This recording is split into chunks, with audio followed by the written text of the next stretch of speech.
कार्यक्रम की इस कड़ी में हम बात करेंगे क्षत्रिय समाज की। इतिहास गवाह है, चाहे वो राष्ट्र की एकता एवं अखंडता का मामला हो, चाहे वो एक शासन बचाने का मामला हो, क्षत्रिय समाज के योद्धाओं ने हमेशा अपने दुश्मन से टक्कर ली है। जिस तरह का इतिहास रहा है राजा महाराजाओं का, उसमें अपनी अस्मिता, अपनी संस्कृति, अपनी पहचान बनाए रखने के लिए क्षत्रिय समाज के योद्धाओं ने जो महत्वपूर्ण भूमिका निभाई है, आज ऐसी ही भूमिका की जरूरत इस राष्ट्र को भी है और समाज को भी है। इसी विषय पर बातचीत करने के लिए हमारे स्टूडियो में मौजूद हैं अखिल भारतीय क्षत्रिय महासभा के chairman Thakur DP Singh ji. DP Singh ji, आपका स्वागत है। दर्शकों, मैं डीपी ठाकुर सिंह जी के बारे में बता दूं कि वो DV public senior secondary school के चेयरमैन भी हैं और उनके साथ कई संस्थाओं से जुड़े हुए हैं और South Asia and world O sport federation के से भी वो प्रधान हुए हैं। तो हम बात करते हैं अब क्षत्रिय समाज की। आज देश में देखिए, समाज तो कई है, लेकिन जहाँ तक क्षत्रिय समाज का सवाल है, आप उनको जागरूक करने का बीड़ा आपने उठाया है, तो आप किस तरह से अभियान चलाए हुए हैं? देखिए, जो क्षत्रिय महासभा है, ये सन 1897 से शुरू हुई थी। महाराजा आवागढ़ ने इसको शुरू किया था जी, क्योंकि उस टाइम पे कुछ गिरावटें आनी शुरू हो गई थी समाज में। समाज को सुधारने के लिए जो जिम्मेवार आदमी थे क्षत्रिय, वो हमेशा अग्रसर रहते थे, समझाते थे, समझते थे, फिर उसको संस्था के रूप में लाके कार्य करते थे। आज देश के अंदर अनगिनत महासभा बनी हुई हैं, क्षत्रिय महासभा, लेकिन हमारी जिसमें मैं काम कर रहा हूँ, ये क्षत्रिय महासभा 1897 में महाराजा आवागढ़ ने शुरू की थी, जो अभी तक चल रही है।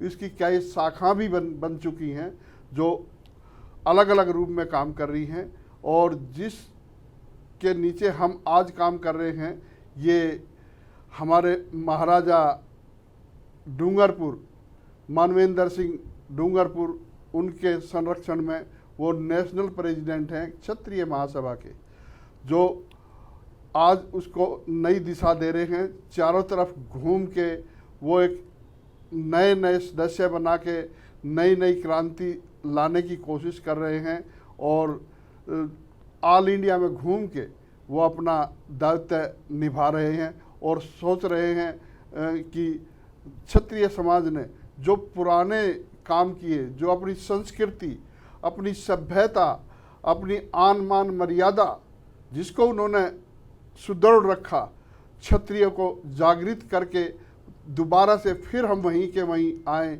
और भारत को सोने की चिड़िया बनाए।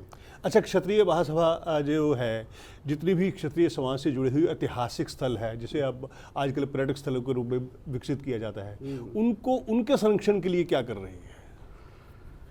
देखो, इसके लिए भी काफ़ी कुछ जो हमारे जो दूसरे डिपार्टमेंट हैं, उसमें उनके लिए उनको जागृत किया जाता है। भाई, ये किला है या ये जो भी ऐतिहासिक जगह रही है, उसके बारे में उनको चेताया जाता है, बताया जाता है, उसका इतिहास बताया जाता है। कारण है कि हमारा इतिहास पिछले कुछ वर्षों में इतना बुरी तरह से उधेड़ के ख़त्म कर दिया गया, जिसका हम वर्णन नहीं कर सकते। और उसी इतिहास को जागृत करने के लिए आज क्षत्रिय में जागृतता आई है, और हम चाह रहे हैं कि हम एक एक मोमेंट को पब्लिक के सामने लाएं, बताएं कि क्षत्रिय क्या है। क्षत्रिय को बहुत बुरी तरीके से फिल्मों में वैसे एक विलन का रोल दे के उनको बहुत बुरी तरीके से दिखाया गया है, जबकि क्षत्रियों की ये रूपरेखा नहीं है। क्षत्रिय हमेशा सुदृढ़ रहा, देश के लिए, संस्कृति के लिए, अपने लिए हर तरीके से वो मरने और मारने के लिए तैयार रहा, अपनी संस्कृति को बचाए रखा। अब ये देखो कितने देश थे जो एक देश से पलट के दूसरा देश बन गए, उनका नाम और निशान मिट गया, लेकिन हिंदुस्तान एक ऐसा है जो क्षत्रियों की वजह से है, जिसकी संस्कृति अभी भी अडिग है। ठीक है, उसमें बदलाव जरूर आए हैं, लेकिन उसका मतलब ये नहीं है उनको हिलने नहीं दिया है, उसको बिल्कुल ख़त्म नहीं होने दिया। और इसीलिए हम चाह रहे हैं, हर क्षत्रिय से प्रार्थना करता हूँ कि वो जुड़े और दूसरे को भी क्षत्रिय बनाए, ताकि हम देश को आगे ले जाए, दुनिया में अपना नाम वही नाम रखे जो क्षत्रियों का था। अच्छा ठाकुर जी, क्षत्रिय महासभा का ये तो काफ़ी योगदान है। जहाँ तक संस्कृति को अक्षुण्ण रखने का सवाल है समाज के लिए, इसके अलावा भी महासभा जैसे बच्चों को शिक्षित करने के लिए या गरीब बच्चों को शिक्षित करने के लिए समाज में, या सामूहिक शादियां करने में, जो समाज की में जो हल्की फुल्की जो बुराइयां आ गई हैं, उनके उन्मूलन के लिए महासभा क्या कर रही है?